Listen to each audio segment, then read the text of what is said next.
Good morning students.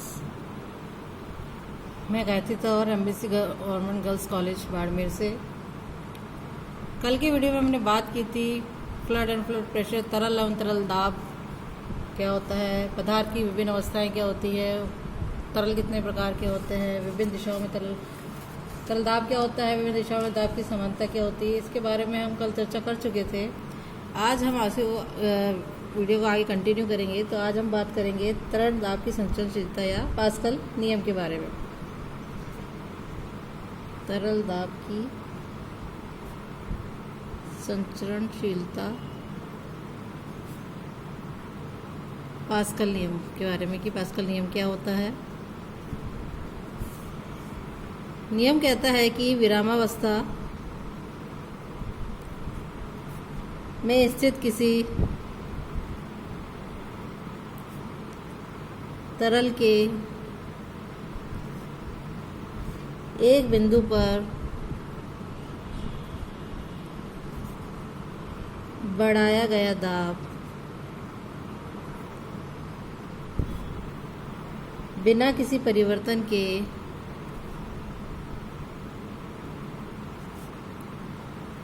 उस तरल के अन्य सभी बिंदुओं पर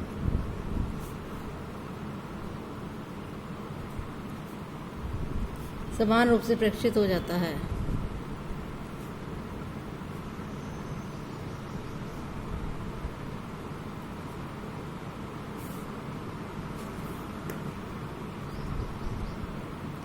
ये हमारा पास्कल नियम कहलाता है। देखो फिर से रिपीट कर देती हूँ मैं कि विरामावस्था में स्थित किसी तरल के एक बिंदु पर बढ़ाया गया दाब बिना किसी परिवर्तन के उस तरल के अन्य सभी बिंदुओं पर समान रूप से प्रेक्षित हो जाता है। सबसे पहले इसमें मान लेते हैं, माना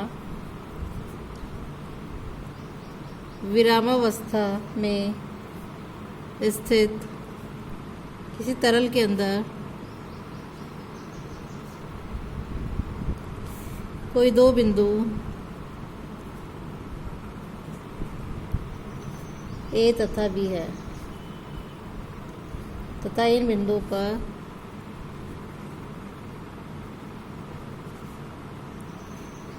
तरल दाब क्रमशः P1 तथा P2 है। इसके लिए हम एक डायग्राम ले लेते हैं, कुछ इस प्रकार से है।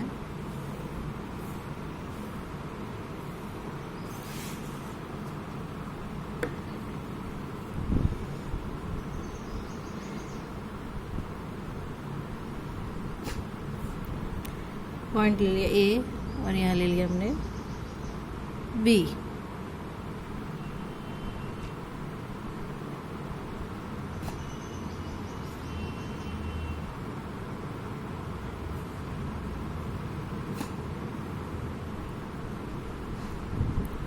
यहाँ से ये थीटा एंगल बना रहा है, यहाँ पर प्रेशर लग रहा है P2 प्लस P2 और यहाँ हो जाएगा स्मॉल P1 प्लस P1। ये पॉइंट ए है, ये पॉइंट बी है।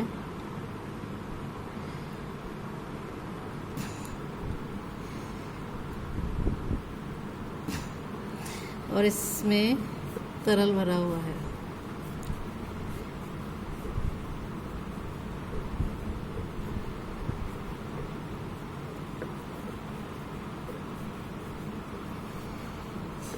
मान लेते हैं हम, माना बिंदु ए पर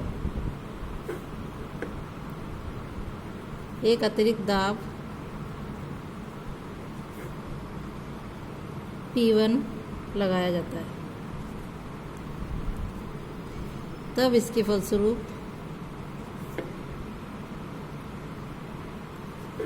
माना बिंदु बी पर दाब में बढ़त हो जाएगी हमारी P2 और हमें सिद्ध करना है कि कैपिटल P1 बराबर कैपिटल P2 है। इसमें दो केस बनते हैं अपने। सबसे पहले पहला केस ले लेते हैं, स्थिति फर्स्ट, कि जब ए और बी को मिलाने वाली रेखा पूर्णतया तरल में स्थित हो।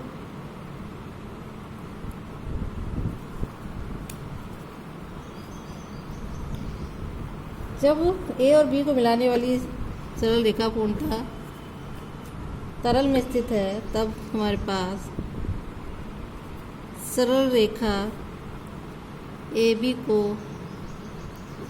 अक्ष मानकर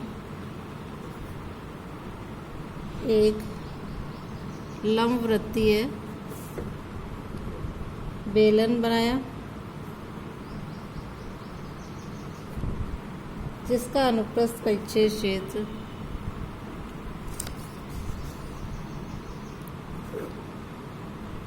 अल्फा बहुत छोटा है।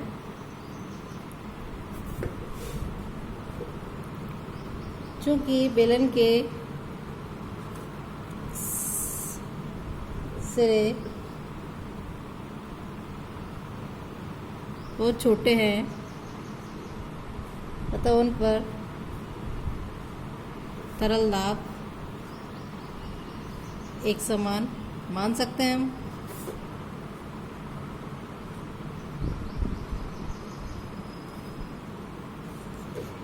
अब मान लेंगे, मानना बेलन की जो अक्ष है ए बी ऊर्ध्वाधर के साथ थीटा कोण बनाती है।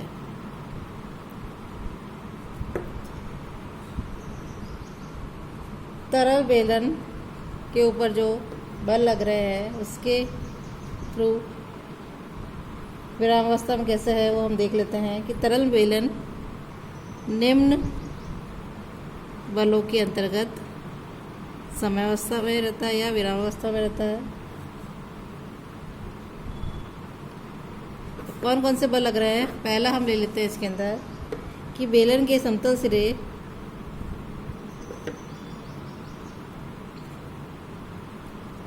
ए पर ए बी के अनुदिश तरल दाब जो हो जाएगा स्मॉल p1 अल्फा। इसी प्रकार बेलन के समतल सिरे बी पर बी ए के अनुदिश तरल दाब p2 alpha, small p2 alpha. Third है बेलन के वक्र पृष्ठ पर तरल दाब जो ए बी के लंबवत है।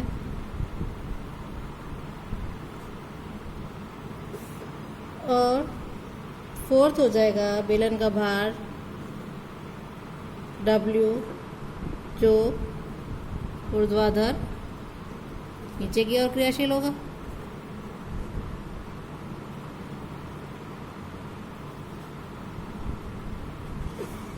चूंकि हमारा जो बेलन है तरल बेलन कहीं से विरामावस्था में है,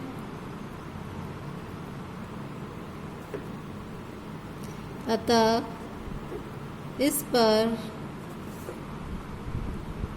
क्रियाशील बलों के किसी भी दिशा में वियोजित भागों का योग 0 होगा, जैसा हम पढ़ चुके हैं। अतः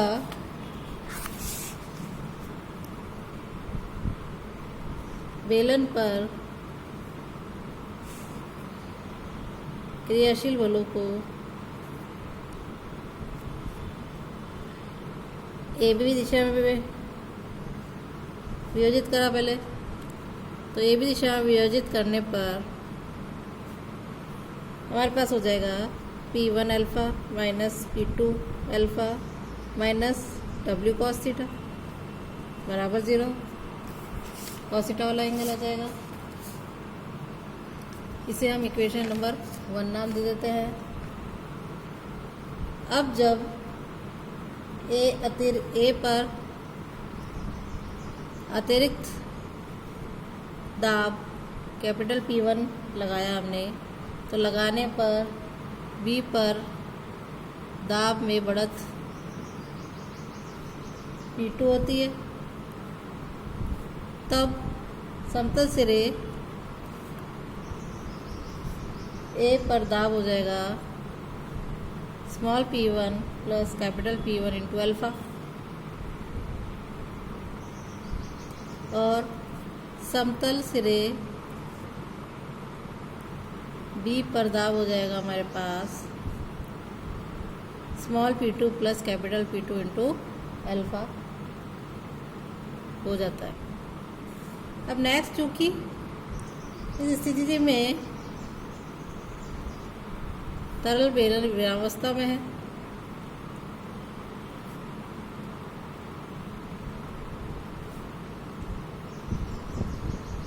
अतः इस पर क्रियाशील बलों को ए बी दिशा में वियोजित करने पर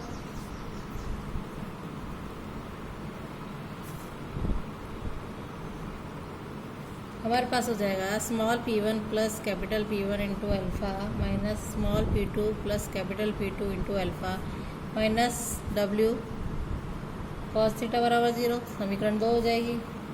समीकरण 2 में से हम यदि समीकरण 1 को घटा दें तो हमारे पास आ जाएगा capital P1 alpha minus capital P2 alpha is to 0, या हम कहें हमारे पास आ जाएगा P1 बराबर P2। ये प्रूव करना था हमें। इट मीन्स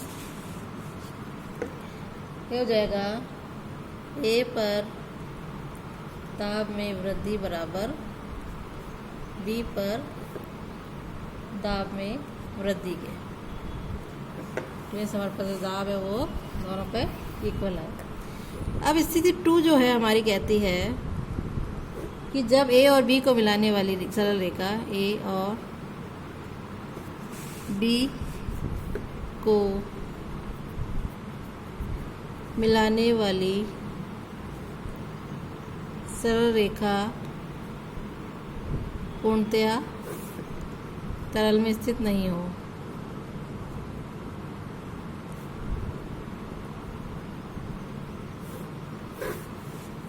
इसका डायग्राम कुछ इस प्रकार से हम ले सकते हैं। ये पॉइंट A है हमारे पास, ये पॉइंट B है, और हमारे पास कुछ इस तरीके का बर्तन है, और हम देख रहे हैं कि A और B को मिलाने वाली रेखा जो है तरल में स्थित नहीं है। तब हम क्या करेंगे, बिंदुओं A व B को कई ऐसे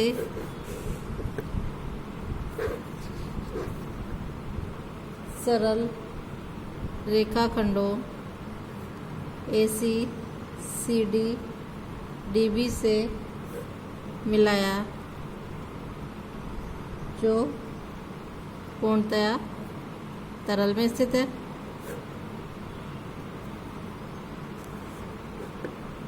अब स्थिति 1 से प्राप्त जो परिणाम है हमारा के प्रयोग से हम देखते हैं कि A पर दाब बराबर दाब में वृद्धि, A पर दाब में वृद्धि बराबर C पर दाब में वृद्धि कह सकते हैं हम। तरल में डूबा हुआ है ये,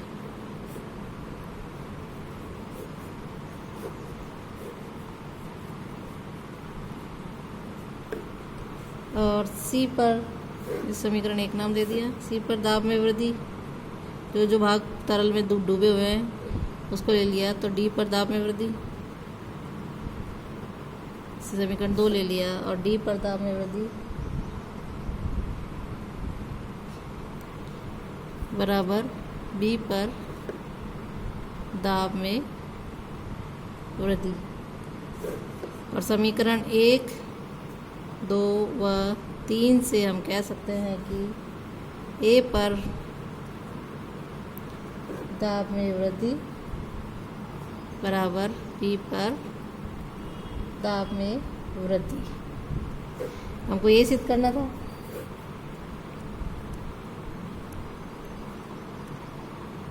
इट मीन्स दोनों कंडीशन हमने देख ली कि स्थिति 1 जब ए और बी को मिलाने वाली सरल रेखा पूर्णतः तरल में स्थित हो और ए और बी को मिलाने वाली सरल रेखा पूर्णतः तरल में स्थित नहीं हो, दोनों स्थितियों में हमारे पास जो दाब है वो सभी जगह समान रहता है। दाब में जो वृद्धि है वो सभी बिंदुओं पर समान रूप से प्रेक्षित हो जाती है, यानी इक्वल रहती है। तो ये तो था हमारा पास्कल नियम। नेक्स्ट हम पढ़ेंगे कि हाइड्रोलिक या भ्रामक क्या होता है। हाइड्रोलिक या हम कहें भ्रामक प्रेशर क्या होता है। हाइड्रोलिक या भ्रामक तरल ताप की संवेदनशीलता के सिद्धांत पर आधारित है। जो हमारा हाइड्रोलिक है या हम कहें भ्रामक तरल दाब की संचरणशीलता पर के सिद्धांत पर आधारित है।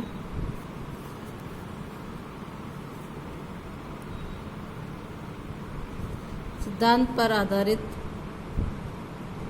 एक यांत्रिक युक्ति है। यह ऐसी युक्ति है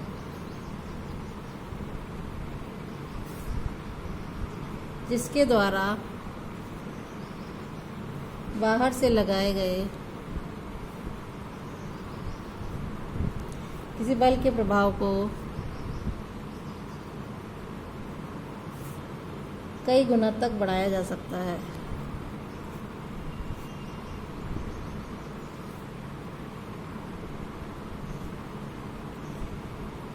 यानी भ्रामक में विभिन्न अनुप्रस्थ प्रच्छेद क्षेत्र वाले दो ऊर्ध्वाधर बेलन होते हैं। अब इस किस प्रकार से होते हैं हम देख लेते हैं एक बार कि जो हाइड्रोलिक या भ्रामक है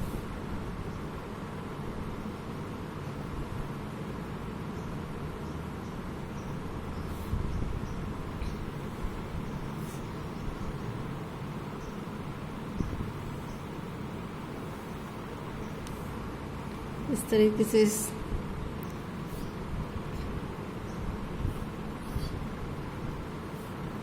इसके अंदर ये है काट क्षेत्र और ये काट क्षेत्र भी है, अनुप्रस्थ काट क्षेत्र। इस पर पिस्टन लगा हुआ है, ये एस है और ये आर है और यहाँ पॉइंट ए है।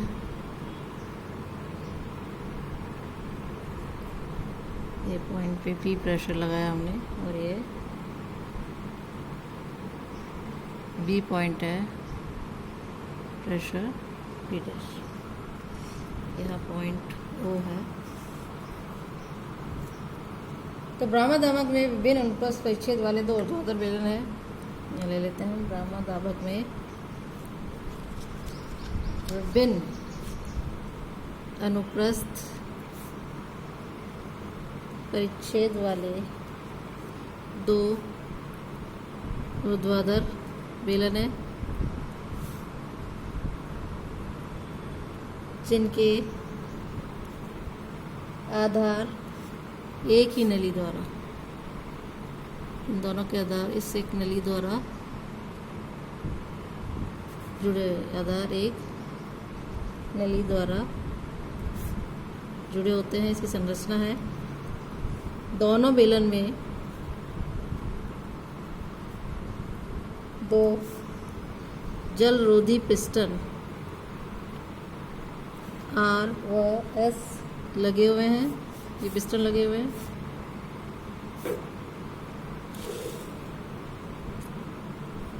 तथा पिस्टनों के नीचे बेलन के भाग जो है पानी से भरे हुए हैं। माना हमने कि पिस्टन जो है आर व एस के अनुप्रस्थ परिच्छेद ए व बी है। ये अनुप्रस्थ परिच्छेद ए और बी है। अब मान लीजिए माना छोटे अनुप्रस्थ परिच्छेद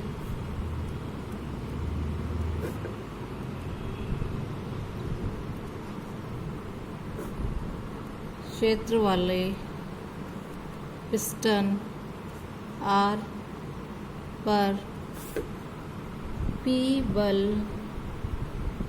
ऊर्ध्वाधर दिशा में हमने नीचे की ओर लगाया।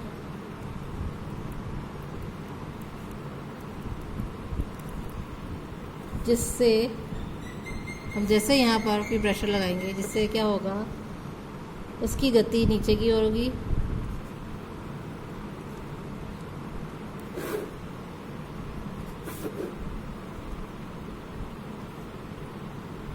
और इसके फलस्वरूप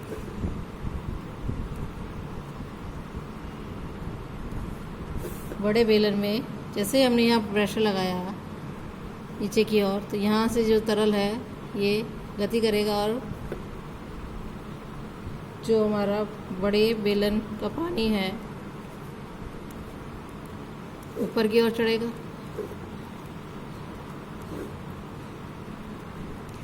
अब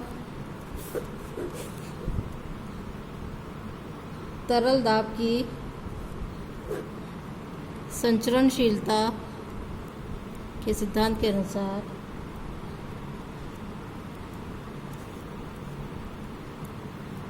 पानी के प्रत्येक कण पर P/A दाब लगेगा। अब यदि पिस्टन S जो है पर ऊर्ध्वाधर दिशा में ऊपर की ओर लगने वाला बल W है, तो हमारे पास W बराबर हो जाएगा कैपिटल P/A इंटू B। ये हो जाएगा W/B इज टू P/A। तो इससे स्पष्ट है कि हमारे पास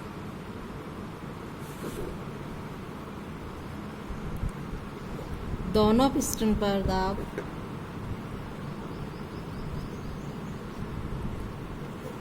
उसके अनुप्रस्थ परिच्छेदित क्षेत्रों के समानुपाती होते हैं। अतः दोनों पिस्टनों के अनुप्रस्थ परिच्छेदित क्षेत्र को समायोजित कर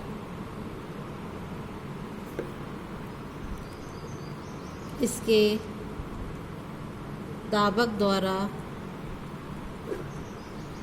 बहुत कम बल का प्रयोग कर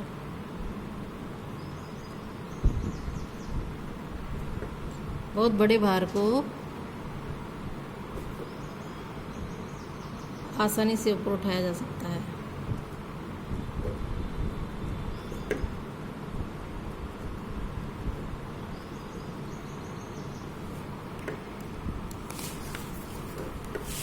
इसमें हमने ले लिया कि उपयुक्त दाबक में पिस्टन आर पर P एक लीवर द्वारा लीवर व्यवस्था द्वारा लगाया जाता है। यह लीवर जो ये भी है एक निश्चित बिंदु ऊपर घूमता है,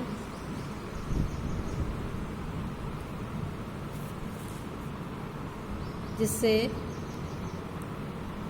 इसके दूसरे सिरे बी पर बल P' लगाया जाए तो लीवर सिद्धांत से पिस्टन पर लगने वाला जो बल दाब है, लगने वाला